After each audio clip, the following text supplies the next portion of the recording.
Hello बच्चों, क्या हाल चाल। Welcome back to class 12 accounts. आज हम लोग पार्टनरशिप फंडामेंटल का थर्ड क्लास करने वाले हैं। और आज के क्लास में हम लोग सीखने वाले हैं कि लिमिटेड लाइबिलिटीज पार्टनरशिप क्या होता है और कैसे ये नॉर्मल पार्टनरशिप बिजनेस से अलग होता है। उसके बाद हम लोग आज के क्लास में सीखेंगे कि एक पार्टनर के क्या राइट होते हैं, उसके क्या ड्यूटीज होते हैं। तो चलो फटाफट हम लोग आज की क्लास शुरू करते हैं। चलो बच्चों, तो सबसे पहले हम लोग समझते हैं कि लिमिटेड लाइबिलिटीज पार्टनरशिप क्या होती है।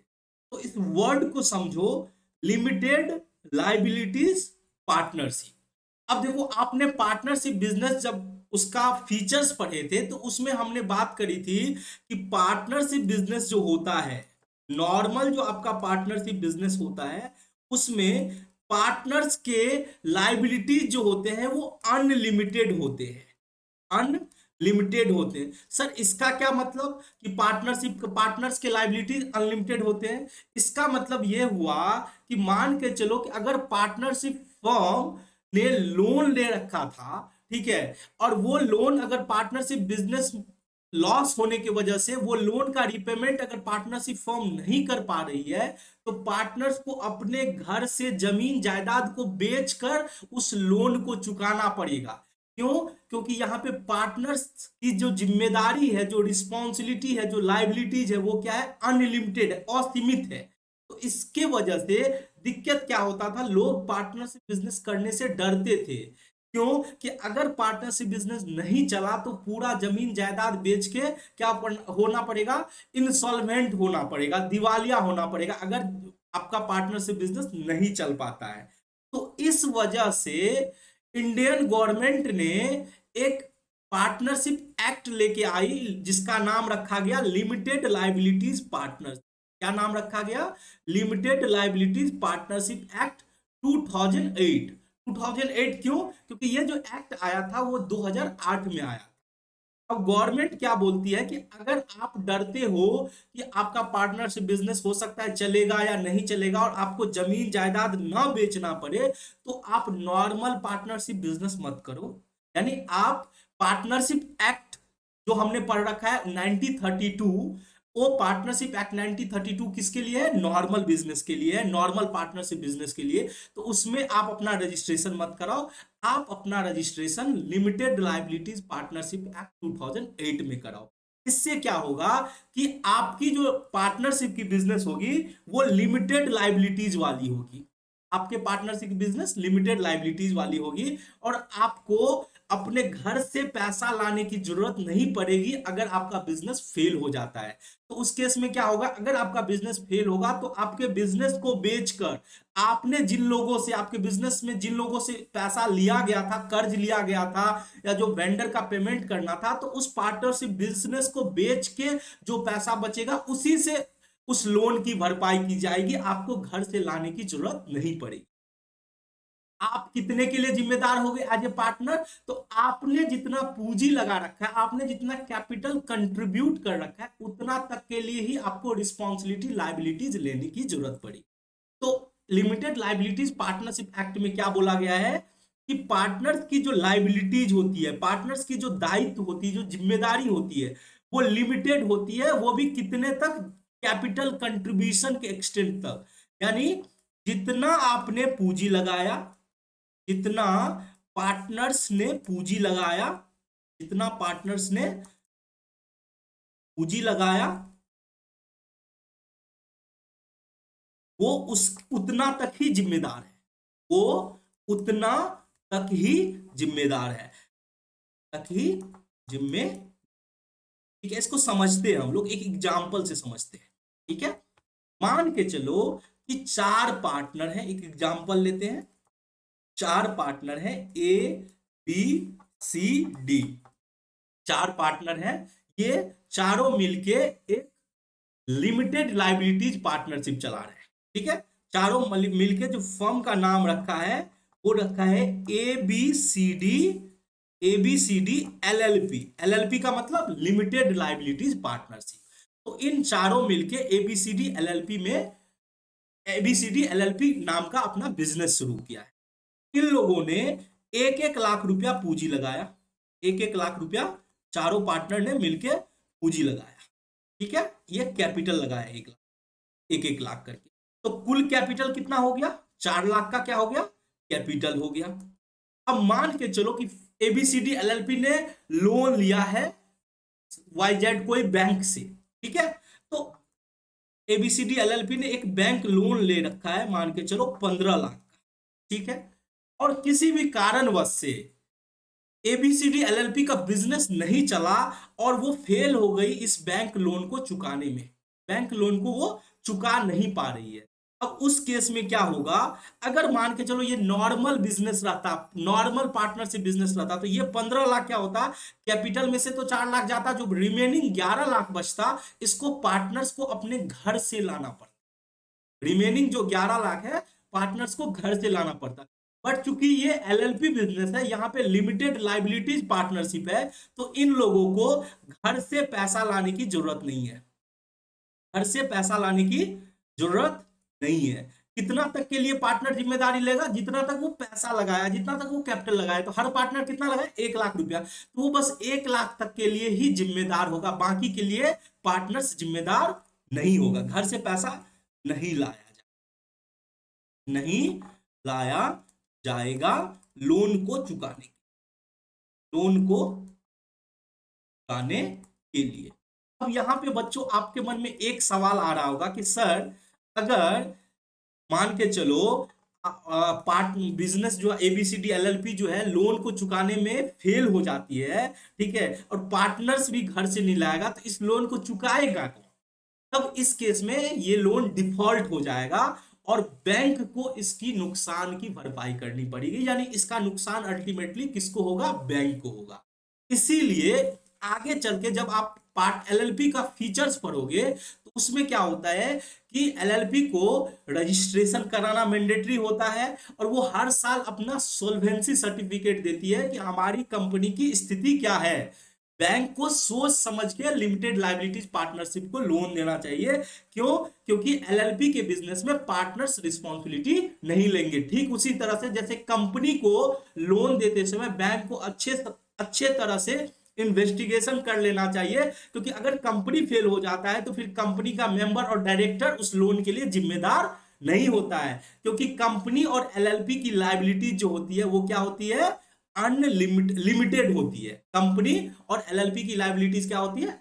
लिमिटेड होती है। और नॉर्मल पार्टनरशिप बिजनेस और सोल प्रोप्राइटरशिप बिजनेस, वहां पे पार्टनर्स की लायबिलिटीज क्या होती है? अनलिमिटेड होती है। आई होप ये क्लियर हो गया होगा कि एलएलपी क्यों बनाया गया। एलएलपी बनाया गया इसलिए क्योंकि पार्टनर्स के लायबिलिटीज को लिमिट में रखने के लिए, जिससे कि अगर कोई नुकसान हो जाता है पार्टनरशिप बिजनेस में तो फिर पार्टनर्स को घर से लाने की कुछ भी जरूरत नहीं है।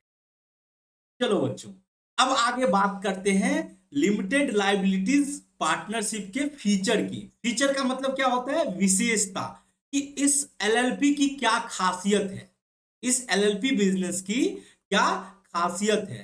तो देखो सबसे पहला जो फीचर्स है एलएलपी बिजनेस का वो है name of the LLP. Sir इसका क्या खासियत है? अब जो एलएलपी का नाम होगा वो अप्रूव्ड होना चाहिए आरओसी के साथ।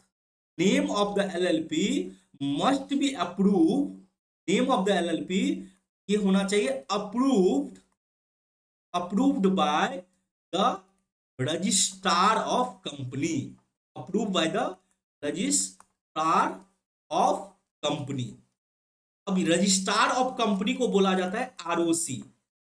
अब देखो ये चीज नॉर्मल पार्टनरशिप बिजनेस में नहीं था, आपको नेम को अप्रूव कराने की जरूरत नहीं थी। बट यहां पे अगर आप एलएलपी बिजनेस में घुसना चाहते हो, देखो नॉर्मल पार्टनरशिप बिजनेस में भी आपको जो नेम रखना पड़ेगा वो इंडियन पार्टनरशिप एक्ट 1932 के तहत। बट यहां पे एलएलपी बिजनेस में आपको आरओसी के तहत, आरओसी में जाके आपके नेम को अप्रूव कराना पड़ेगा। यानी अगर मान के चलो आपने कोई ऐसा नाम चुन लिया जो पहले से ही रजिस्ट्रार ऑफ कंपनी में अवेलेबल है, तो फिर वो नाम आपको नहीं दिया जाएगा। इसीलिए जब भी आप कोई एलएलपी बिजनेस करें तो सबसे पहला काम आपको करना चाहिए कि आपको नाम जो है सेलेक्ट करना चाहिए और वो अप्रूव कराना चाहिए आरओसी के साथ। ठीक है, चलो तो फर्स्ट फीचर्स क्या था? कि आपको नेम अप्रूव कराना होगा रजिस्ट्रार ऑफ कंपनी के साथ। दूसरा बात, एग्रीमेंट होना चाहिए पार्टनर्स के बीच में। दूसरा पॉइंट क्या है, एग्रीमेंट होना चाहिए बिटवीन पार्टनर्स। तो ये तो नॉर्मल पार्टनरशिप बिजनेस में भी था कि एग्रीमेंट होना जरूरी था। तो एग्रीमेंट के अंदर क्या रहते हैं, तो एक तो रहता है right and duties of partners. Right and duties of partners. Right and duty, उसके बाद हो गया प्रॉफिट शेयरिंग रेशियो। ये सब चीज एग्रीमेंट के अंदर क्लियरली लिखा होना चाहिए। ठीक है, चलो अब थर्ड पॉइंट, आपने एग्रीमेंट बना लिया, बस उतना से ही नहीं चलेगा, आपको एग्रीमेंट फाइल करना होगा आरओसी के साथ। एग्रीमेंट क्या करना पड़ेगा, फाइल करना होगा आरओसी के साथ। ठीक है, आरओसी का मतलब रजिस्ट्रार ऑफ कंपनी। ठीक है, चौथा पॉइंट तो हम लोगों ने डिस्कस ऑलरेडी कर लिया कि पार्टनर्स की लायबिलिटीज जो होगी वो क्या रहने वाली है, वो रहने वाली है लिमिटेड लायबिलिटीज ऑफ पार्टनर। वो भी कितना तक लिमिटेड रहेगी, जितना उसने पूंजी लगा रखा है, to the extent of capital contribution. यानी पार्टनर्स ने जितना पूंजी लगा रखा है उतना तक के लिए ही वो एलएलपी के बिजनेस के लिए वो जिम्मेदार है। ठीक है, फिफ्थ पॉइंट, डेजिग्नेटेड पर्संस। अब देखो एलएलपी बिजनेस में डेजिग्नेटेड पर्सन का होना जरूरी है। डेजिग्नेशन पर्सन का मतलब क्या हुआ कि जो भी फाइलिंग होगा, जैसे हमने बोला नेम अप्रूव कराना है, एग्रीमेंट आरओसी के साथ फाइल करना है, तो जो भी डॉक्यूमेंट्स वगैरह होंगे उस पे जो साइन करेगा वो कौन करेगा, डेजिग्नेटेड पर्सन करेगा। अब डेजिग्नेटेड पर्सन में क्या खास बात है कि डेजिग्नेटेड पर्सन एटलीस्ट 2 पर्सन होना चाहिए एज ए डेजिग्नेटेड पर्सन। कितने पर्सन, ये बात आपको याद रखना पड़ेगा क्योंकि ऑब्जेक्टिव में क्वेश्चन आ सकते हैं। At least 2 person appointed as designated person. अब हमने क्या बोला कि 2 पर्सन को डेजिग्नेटेड पर्सन होना जरूरी है। आपके एलएलपी बिजनेस में कम से कम 2 पर्सन ऐसे होने चाहिए जो डेजिग्नेटेड पर्सन होने चाहिए, जिसके पास साइनिंग अथॉरिटी होनी चाहिए। अब इसमें भी एक खासियत है कि उस 2 पर्सन में 1 पर्सन आपका पार्टनर होना जरूरी है। यानी 1 पर्सन को आपको पार्टनर रखना मैंडेटरी है। At least 1 person must be a partner. तो इसमें क्या है, 2 पर्सन में से at least 1 person must be a partner. अब इस बात को हम लोग समझते हैं। अब देखो मान के चलो आप 4 दोस्त मिलके कोई बिजनेस चला रहे हो। ठीक है, अब देखो क्या होता है कि अब इसमें बोला गया है कि 2 पर्सन होने चाहिए, जो कोई भी डॉक्यूमेंट्स है उसको साइन करने के लिए 2 पर्सन होने। ऐसे में अगर आप दोनों पर्सन को पार्टनर ही डेजिग्नेटेड पर्सन मान के चलो कि 2 पार्टनर को डेजिग्नेटेड पर्सन बना दिया, तो उसको हमेशा ऑफिस में रहना पड़ेगा। तब वो मान के चलो बिजनेस के काम से अगर मान के चलो ऐसा हो गया कि 3 पार्टनर बाहर जाने की जरूरत पड़ गई, तो फिर वो नहीं जा सकता है क्योंकि साइन करने के लिए 1 पर्सन चाहिए। तो ऐसे केस में कैसे प्रैक्टिकल किया जाता है कि 1 पर्सन को तो मैंडेटरी है कि पार्टनर होना जरूरी है, दूसरा किसी मैनेजर को बना दिए जो आपके ऑफिस में कोई काम कर रहा है, अच्छा काम कर रहा है, तो आप किसी स्टाफ को डेजिग्नेटेड पर्सन बना दिए। बट एक बात ध्यान रखना है कि 1 पर्सन को तो आपको पार्टनर को ही डेजिग्नेटेड पर्सन बनाएगा, दूसरा कोई भी बन सकता है जो आपके बिजनेस में काम कर रहा है। ठीक है, तो डेजिग्नेटेड पर्सन में कितने पर्सन होने चाहिए, एटलीस्ट 2 पर्सन होने चाहिए, उनमें से 1 पर्सन क्या होना चाहिए, पार्टनर। ठीक है, ठीक है। अब आते हैं 6 फीचर की, छठवां फीचर क्या है, तो छठा है submission of solvency certificate. Sir ये सॉल्वेंसी सर्टिफिकेट क्या होता है, सॉल्वेंसी सर्टिफिकेट होता है एक सर्टिफिकेट, एक प्रूफ कि आप दिवालिया नहीं हो। सॉल्वेंसी सर्टिफिकेट बताता है आप दिवालिया नहीं हो। सर दिवालिया का मतलब क्या होता है, दिवालिया का मतलब होता है कि आपने जो कर्ज ले रखे हैं, आपके ऊपर जो जिम्मेदारी है, आप उस जिम्मेदारी को पूरा करने के लिए आपके बिजनेस के जो संपत्ति है, जो नेट एसेट्स है, वो कैपेबल है, वो जिम्मेदार है। मान के चलो आपने 200 करोड़ के कर्ज ले रखे हैं, तो आपका जो नेट वर्थ है, आपका जो नेट एसेट है, वो 200 करोड़ से ऊपर है। इन केस अगर बिजनेस को बंद भी करना पड़ा, तो आप अपने सारे जमीन जायदाद, सारे संपत्ति को बेच के उस कर्ज को चुका सकते हो। अब यहां पे क्या बोला गया है, आपको ये सर्टिफिकेट कि आप दिवालिया नहीं हो, जिसको बोला जाता है सॉल्वेंसी सर्टिफिकेट, उसको सबमिट करना होगा आरओसी के पास। Must be filed every year. हर साल आपको आरओसी के साथ उस सॉल्वेंसी सर्टिफिकेट को सबमिट करना। सर ऐसा क्यों, हर साल हम क्यों प्रूव करने के लिए जाए कि हम दिवालिया नहीं है? अब देखो बच्चों, ये आप बिजनेस कर रहे हो लिमिटेड लाइबिलिटी। अब ये मान के चलो अगर बिजनेस नहीं चला तो आप तो हाथ उठा लोगे कि हमारी जिम्मेदारी नहीं है, क्योंकि ये लिमिटेड लाइबिलिटीज है, हम जितना कैपिटल लगाए हैं उतना तक के लिए ही जिम्मेदार है।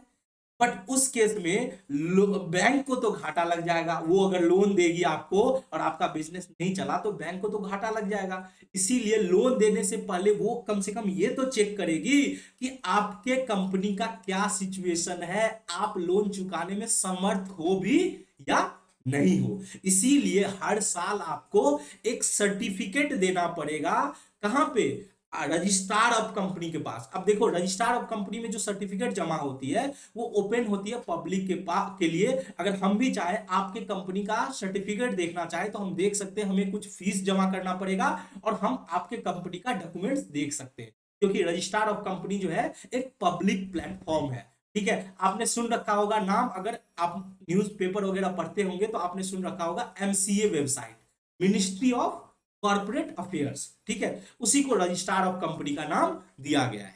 तो आपको क्या करना होगा, आपको लिमिटेड लाइबिलिटीज पार्टनरशिप बिजनेस में आपको सॉल्वेंसी सर्टिफिकेट जमा करना होगा आरओसी के साथ, वो भी एवरी ईयर। तो ये था लिमिटेड लाइबिलिटीज पार्टनरशिप का फीचर। क्या क्या फीचर था? पहला बात तो नाम आपको अप्रूव कराना होगा, किसके पास, आरओसी के पास। सारा काम आरओसी के पास हो जाएगा एलएलपी के बिजनेस में। नाम आपको अप्रूव कराना होगा, आपको पार्टनर्स के बीच में एग्रीमेंट कराना होगा, एग्रीमेंट बिटवीन पार्टनर्स जरूरी है। फिर वो एग्रीमेंट भी आरओसी के पास क्या होगा, सबमिट होगा, हर साल आरओसी के पास एग्रीमेंट फाइल होगा। ठीक है, फिर लिमिटेड लाइबिलिटीज ऑफ पार्टनर, ये तो क्लियर है क्योंकि नाम से ही पता चल रहा है कि यहाँ पे पार्टनर्स की लाइबिलिटीज क्या होगी, लिमिटेड होगी, वो भी कितना, जितना उसने पूंजी लगाया है, to the extent of capital contribution. फिर नेक्स्ट पॉइंट आता है डेजिग्नेटेड पर्सन। तो लिमिटेड लाइबिलिटीज पार्टनरशिप में बोला गया है दो डेजिग्नेटेड पर्सन होना चाहिए, जिसमें से एक का पार्टनर होना जरूरी है। ठीक है, और नेक्स्ट 6 पॉइंट क्या था कि सबमिशन करना पड़ेगा आपको सॉल्वेंसी सर्टिफिकेट, वो भी आरओसी के पास एवरी ईयर। ठीक है, तो चलो आई होप आपको features of limited liabilities partnership समझ में आ गई होगी। चलो बच्चों, अब हम लोग आगे बढ़ते हैं और बात करते हैं कि पार्टनरशिप बिजनेस और एलएलपी बिजनेस में क्या डिफरेंस है। तो हमने पार्टनरशिप बिजनेस भी समझ रखा है और एलएलपी बिजनेस के बारे में भी हम लोग जान लिए हैं। अब इसके बीच के डिफरेंस को हम लोग समझते हैं। तो सबसे पहला जो डिफरेंस है वो है पार्टनरशिप का जो बिजनेस होता है वो इंडियन पार्टनरशिप एक्ट 1932 के तहत होता है। यानी पार्टनरशिप बिजनेस में कौन सा एक्ट एप्लीकेबल होता है, इंडियन पार्टनरशिप एक्ट 1932। क्योंकि ये एक्ट जो है 1932 में बना था, तो सारे के सारे पार्टनरशिप में Indian partnership act 1932 applicable. But LLP के बिजनेस में, लिमिटेड लाइबिलिटीज पार्टनरशिप के बिजनेस में limited liabilities partnership act 2008 applicable का है। अब दूसरा बात करते हैं एग्जिस्टेंस की, कि कैसे पार्टनरशिप बिजनेस बनता है। देखो एक नॉर्मल पार्टनरशिप बिजनेस बनाना बहुत ही आसान है।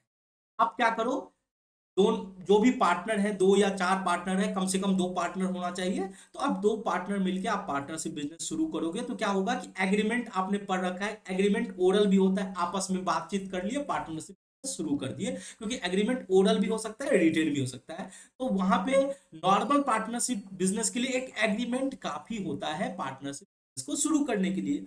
बट अगर एलएलपी का बिजनेस करना चाहते हो तो केवल एग्रीमेंट सीमित नहीं होता, आपको नेम चाहिए, आरओसी के पास अप्रूव कराना पड़ेगा, फिर एग्रीमेंट आपको आरओसी को फाइल करना पड़ेगा, फिर आपको रजिस्ट्रेशन वगैरह कराना पड़ेगा। यानी आप बोल सकते हो कि एलएलपी का बिजनेस तो लॉ के द्वारा क्रिएट होता है। एलएलपी का बिजनेस किसके द्वारा क्रिएट होता है, created by law. But normal partnership business आप एग्रीमेंट करके शुरू कर सकते हो। तो normal partnership business exist by agreement और एलएलपी बिजनेस जो होता है वो एग्जिस्ट करता है बाय लॉ। ठीक है, चलो अब बात कर लेते हैं पार्टनरशिप की बिजनेस। अब देखो पार्टनरशिप बिजनेस की रजिस्ट्रेशन जो होती है वो ऑप्शनल होती है। मैंने आपको क्लियरली बताया कि आपको रजिस्ट्रेशन कराना है इंडियन पार्टनरशिप एक्ट 1932 में तो आप करा लो, नहीं कराना है तो मत कराओ, कोई दिक्कत नहीं है। आप आपस में एग्रीमेंट बना लो, आपस में बातचीत करके भी बिजनेस शुरू कर सकते हो। इसीलिए यहाँ पे रजिस्ट्रेशन क्या है, ऑप्शनल है। फिर भी अगर आप चाहते हो कि आप इंडियन पार्टनरशिप एक्ट 1932 में रजिस्ट्रेशन कराना तो आप करा सकते हो, बट मैंडेटरी नहीं है। बट एलएलपी के बिजनेस में मैंडेटरी है कि आप रजिस्ट्रार ऑफ कंपनी के साथ आपको रजिस्ट्रेशन कराना। हाँ, ठीक है। चलो अब बात कर लेते हैं नेक्स्ट डिफरेंस की, सेपरेट लीगल एंटिटी। ये क्या था सर, हमने पढ़ रखा था कि पार्टनरशिप का बिजनेस जो होता है वो सेपरेट लीगल एंटिटी नहीं है। क्यों? क्योंकि पार्टनर्स की लायबिलिटीज अनलिमिटेड होती है। तो अगर कुछ भी हुआ, बिजनेस फेल हुआ, तो हम पार्टनर्स को पकड़ेंगे। इसीलिए हम सेपरेट लीगल एंटिटी नहीं बोलते हैं पार्टनरशिप के बिजनेस को। क्लियर हो गया कि सेपरेट लीगल एंटिटी पार्टनरशिप नहीं है। बट एलएलपी क्या है सर, एलएलपी में तो पार्टनर की लायबिलिटी सीमित होती है, इसीलिए एलएलपी को सेपरेट लीगल एंटिटी बोला गया है। नेक्स्ट क्या है, नंबर ऑफ पार्टनर। तो पार्टनरशिप बिजनेस में जो नंबर ऑफ पार्टनर होते हैं मिनिमम होते हैं 2, मैक्सिमम कितने होते हैं, मैक्सिमम होते हैं 50। बट एलएलपी के बिजनेस में मिनिमम 2 होते हैं और मैक्सिमम की कोई लिमिटेशन नहीं है। क्लियर हो गया कि पार्टनरशिप की बिजनेस की शुरुआत 2 मेंबर से कर सकते हैं, 2 पार्टनर से कर सकते हैं, और मैक्सिमम कितना पार्टनर रख सकते हैं, 50 पार्टनर। बट एलएलपी के बिजनेस में शुरुआत 2 से कर सकते हैं, लिमिट की कोई सीमा नहीं है। मैक्सिमम आपका 50, 100, 200, आप जितनी पार्टनर रखना चाहो आप रख सकते हो। नेक्स्ट क्या है, लाइबिलिटीज ऑफ पार्टनर। तो पार्टनरशिप बिजनेस में पार्टनर्स की लाइबिलिटीज क्या होती है सर, पार्टनर्स की लाइबिलिटीज अनलिमिटेड होती है, इसीलिए तो इसको सेपरेट लीगल एंटिटी नहीं बोला गया है। ठीक है। और एलएलपी के बिजनेस में, एलएलपी के बिजनेस में पार्टनर्स की लाइबिलिटीज क्या होती है, लिमिटेड होती है। वो कितना, to the extent of capital, जितना उसने पूंजी लगा रखा है उतना लिमिटेड होती है। अब नेक्स्ट बात आती है कि क्या एक पार्टनरशिप का बिजनेस प्रॉपर्टी को होल्ड कर सकता है। यानी क्या एक बिजनेस, मान के चलो पार्टनरशिप का जो एक्स वाई जेड एलएलपी है या X Y Z partnership firm है, वो क्या प्रॉपर्टी को होल्ड कर सकते हैं, क्या कोई जमीन खरीद सकता है। तो पार्टनरशिप का बिजनेस क्या होता है, कोई सेपरेट लीगल एंटिटी तो नहीं है। तो उस केस में कोई पार्टनरशिप बिजनेस अपने नाम पे कोई जमीन जायदाद कोई भी प्रॉपर्टी नहीं खरीद सकता है। वो किसके नाम पे खरीदेगा, पार्टनर्स के नाम पे। क्लियर। तो यही बात लिखा गया है कि partnership firm can not hold property. इस पे मल्टीपल चॉइस क्वेश्चन हो सकता है कि क्या पार्टनरशिप फर्म का बिजनेस जो है अपने नाम पे प्रॉपर्टी खरीद सकता है। Answer is no. क्यों नहीं खरीद सकता है, क्योंकि partnership business is not a separate legal entity. कानून के हिसाब से उसको कोई अलग लीगल एंटिटी का दर्जा नहीं दिया गया है। जो पार्टनर्स है वही पार्टनरशिप बिजनेस है। इसीलिए अगर प्रॉपर्टी खरीदना है तो पार्टनर्स के नाम पे खरीदना होगा प्रॉपर्टी। ये था पार्टनरशिप बिजनेस की कहानी। अब बात करते हैं एलएलपी को। तो एलएलपी क्या प्रॉपर्टी को होल्ड कर सकता है? तो सर एलएलपी तो एक सेपरेट लीगल एंटिटी है, और अगर सेपरेट लीगल एंटिटी है यानी कानून के नजर में वो एक एंटिटी है, तो क्यों नहीं खरीद सकता है, बिल्कुल खरीद सकता है। यानी एक एलएलपी तो प्रॉपर्टी को होल्ड कर सकता है, बट पार्टनरशिप का बिजनेस जो फर्म है वो अपने नाम पे प्रॉपर्टी को होल्ड नहीं कर सकता है। तो ये था डिफरेंस एलएलपी और पार्टनर्स के बीच में। क्या था, पहला डिफरेंस था कि partnership business Indian partnership act 1932 में रजिस्ट्रेशन होगा। दूसरा एलएलपी का जो होगा वो वहां पे एक्ट एप्लीकेबल होता है, एलएलपी एक्ट 2008। एग्रीमेंट से पार्टनरशिप बिजनेस की एग्जिस्टेंस शुरू हो जाती है। बट एलएलपी बिजनेस के लिए को लॉ क्रिएट करती है, क्योंकि वो वहां पे आरओसी फाइलिंग वगैरह मैंडेटरी है। फिर रजिस्ट्रेशन कराना पार्टनरशिप बिजनेस में ऑप्शनल है, बट एलएलपी के बिजनेस में मैंडेटरी है। फिर बात करते हैं partnership business separate legal entity नहीं है, बट एलएलपी एक सेपरेट लीगल एंटिटी है। Number of partner partnership business में 2 होते हैं, मैक्सिमम 50 होते हैं। बट एलएलपी के केस में मिनिमम 2 है, बट मैक्सिमम की कोई लिमिट नहीं है, कोई सीमा नहीं है। ठीक है। फिर बात करते हैं पार्टनर्स की लाइबिलिटीज। पार्टनरशिप के बिजनेस में अनलिमिटेड होती है, बट एलएलपी के बिजनेस में लिमिटेड होती है to the extent of capital. फिर बात करते हैं प्रॉपर्टी। तो प्रॉपर्टी पार्टनरशिप का बिजनेस खुद होल्ड नहीं कर सकता, वो पार्टनर्स के नाम पे प्रॉपर्टी खरीदेगा। बट एलएलपी के केस में ऐसा नहीं है, वो होल्ड कर सकता है, क्योंकि एलएलपी एक सेपरेट लीगल एंटिटी है। आई होप आपको पार्टनरशिप और एलएलपी के बीच में जो डिफरेंस है वो क्लियर हो गया होगा। फिर भी अगर कोई भी कंफ्यूजन है तो आप कमेंट सेक्शन में आपके मन में जो भी सवाल है वो कमेंट पूछ सकते हैं, मैं हमेशा आपके क्वेश्चन का आंसर रिप्लाई कर दूंगा। ठीक है, चलो अब हम लोग बात कर लेते हैं पार्टनर्स के क्या राइट होते हैं। एक साझेदार जो पार्टनरशिप बिजनेस या फिर किसी एलएलपी बिजनेस में है तो उसके क्या राइट्स हैं, उसके क्या अधिकार हैं, उसके क्या अधिकार है। सबसे पहला अधिकार जो आता है वो होता है बिजनेस के मैनेजमेंट में पार्टिसिपेट करना। Right to participate in the management of business, यानी बिजनेस को चलाने में पार्टिसिपेट करना, तभी तो वो पार्टनर है। अगर वो बिजनेस को चलाने में हिस्सा ही नहीं लेगा तो फिर वो पार्टनर कैसे बना। यानी बिजनेस को चलाने में पार्टिसिपेट करने का पार्टनर्स के पास राइट है। यानी ऐसा नहीं हो सकता कि आप किसी व्यक्ति को पार्टनर बना लिए और आप बोलोगे कि आप पार्टनर तो हो बट आप बिजनेस के मैनेजमेंट में आप पार्टिसिपेट नहीं कर सकते। मैनेजमेंट मतलब हुआ बिजनेस को चलाने में, बिजनेस को बिजनेस को चलाने में पार्टिसिपेट कर, इसको चलाने में क्या करना, पार्टिसिपेट कर। यानी कोई भी पार्टनर है तो वो बिजनेस को चलाने में पार्टिसिपेट करेगा, वो उसका अधिकार है। ठीक है, नेक्स्ट बात होती है right to access all record of books of account. यानी एक साझेदार सारे के सारे बुक्स ऑफ अकाउंट को एक्सेस कर सकता है, यानी बुक्स ऑफ अकाउंट को देख सकता है। एक्सेस करना मतलब देख सकता है, देखना। ठीक है, अब ऐसा नहीं बोल सकते किसी पार्टनर को कि आप बुक्स ऑफ अकाउंट नहीं देख सकते। सर बुक्स ऑफ अकाउंट क्या होता है, वही जिसमें आप अकाउंटिंग करते हो। आप किसी सॉफ्टवेयर के अंदर अकाउंटिंग करते होंगे, या फिर आप किसी डे बुक में, आप नॉर्मल आपका छोटा बिजनेस है तो आप किसी डायरी या रजिस्टर में अकाउंटिंग करते होंगे। तो जहां भी आप अकाउंटिंग करते हैं उसको बोला जाता है बुक्स ऑफ अकाउंट। तो हर एक पार्टनर का ये अधिकार होता है कि वो बुक्स ऑफ अकाउंट को देख सकता है। इसीलिए बोला जाता है every partner has a right access the books of. ठीक है, तो दो बातें हमने देखा सबसे पहले तो बिजनेस को चलाने का अधिकार होना चाहिए पार्टनर्स को, दूसरा बुक्स ऑफ अकाउंट को देखने का अधिकार होना चाहिए, फिर है right to share profit and loss in the agreed ratio. आपस में प्रॉफिट लॉस को बांटने का अधिकार है। आपस में आपस में प्रॉफिट या फिर लॉस जो भी होगा, आपस में प्रॉफिट लॉस को बांटने का अधिकार, बांटने का। ठीक है, ऐसा नहीं हो सकता कि आप किसी पार्टनर को बिजनेस में शामिल तो कर लिए, पार्टनर तो बना लिए, बट आप बोलेंगे कि तुमको प्रॉफिट एंड लॉस में शेयर नहीं देंगे, तब तो वो पार्टनर हुआ ही नहीं आपका। क्योंकि हर एक पार्टनर को यह अधिकार है कि उसको जो भी आपस में सहमति हुआ है, यानी जो भी एग्रीमेंट में लिखा गया है जो रेशियो, उस रेशियो में वो प्रॉफिट लॉस आपस में बांटे। ठीक है, चौथा बात, advance loan to the firm by partner. यानी हर एक पार्टनर का ये राइट होता है कि अगर वो बिजनेस को लोन देता है, यानी अपने ही पार्टनर से बिजनेस को लोन देता है, तो फिर उसका ये अधिकार होता है कि उस पे वो इंटरेस्ट रिसीव करे। सर किस रेट पे वो इंटरेस्ट रिसीव करेगा, तो जो तय हुआ है, जो एग्रीमेंट में लिखा गया है।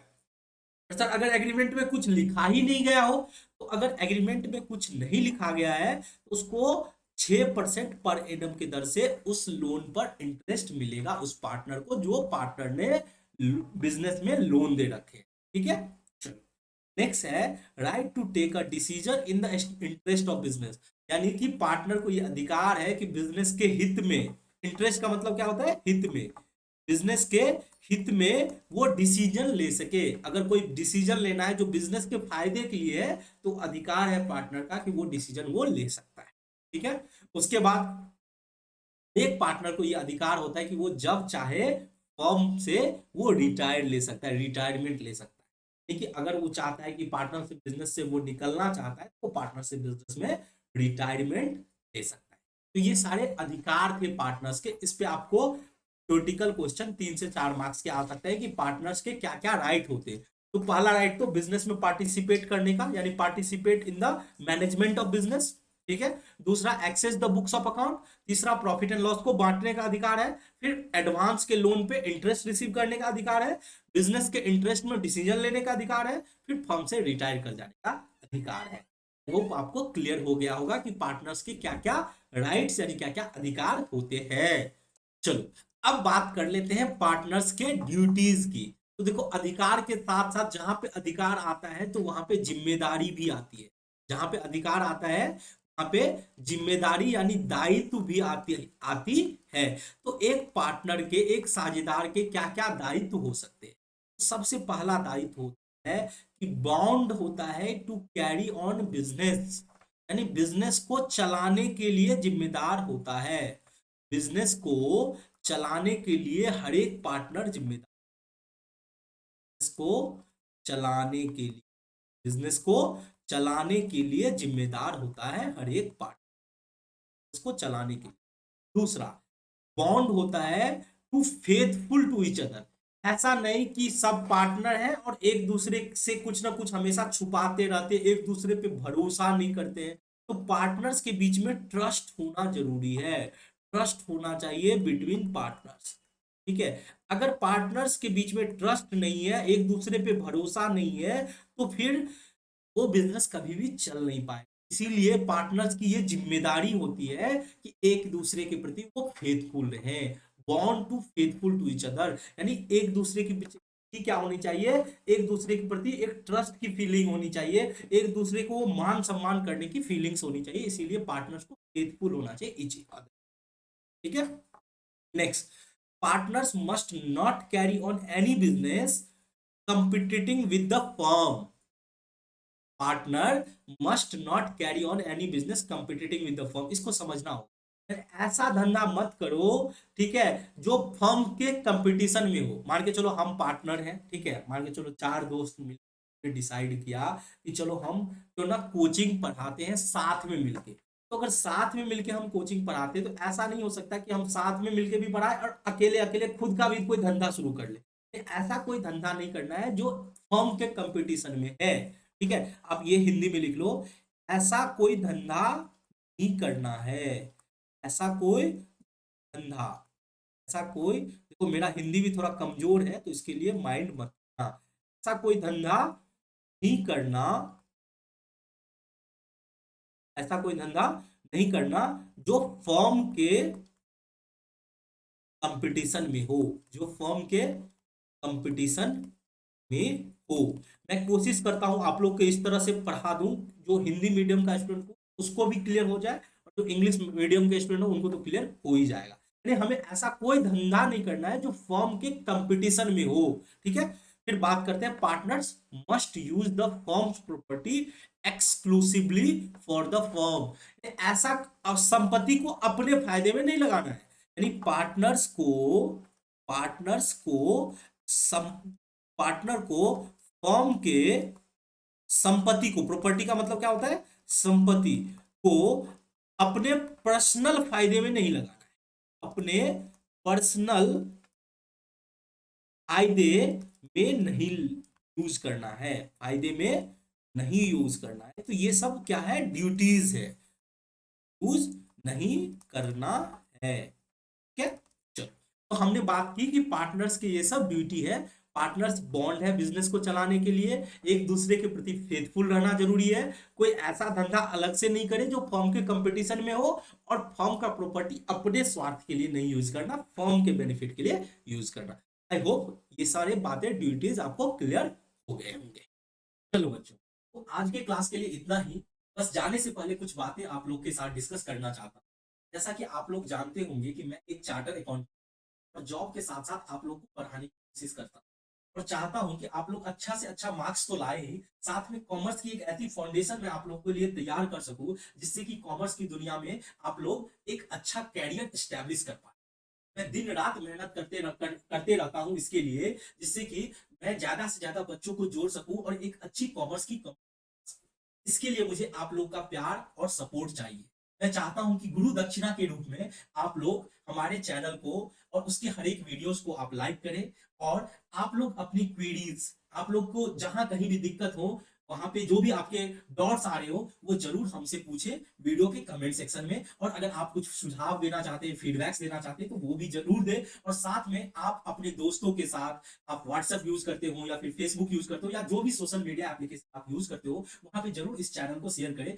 आपके थोड़े से एफर्ट से, थोड़े से समय के इन्वॉल्वमेंट से हम लोग ज्यादा से ज्यादा लोगों तक पहुंच पाएंगे। और मैं और भी अच्छे से अच्छे कंटेंट आप लोग के लिए मेहनत करके लाने की कोशिश करूंगा। तो चलो मिलते हैं फिर से नेक्स्ट क्लास में, तब तक के लिए जय हिंद।